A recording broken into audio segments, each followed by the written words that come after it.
निवडणुकीमध्ये आपल्या विरोधात नियोजित कट रचला। या कटामध्ये अजित पवारांचा सहभाग असल्याचा संशय राम शिंदे यांनी व्यक्त केलाय। तसा आरोप राम शिंदे यांनी केलाय। रोहित पवार हे स्वतःला सीएम समजत असल्याचीही टीका राम शिंदे यांनी केली।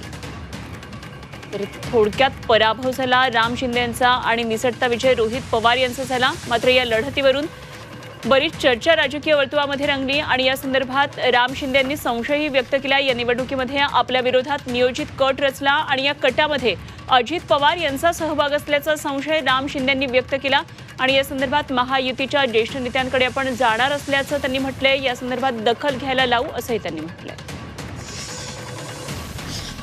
कर्जत जामखेडच्या संदर्भामध्ये माझ्या विरोधी एक कट रचला गेला होता, त्याचा मी बळी ठरलो। त्याचा आज प्रत्यय आलेला आहे। आमदार रोहित पवार स्वतःला या राज्याचे भावी मंत्री भावी मुख्यमंत्री समजतात।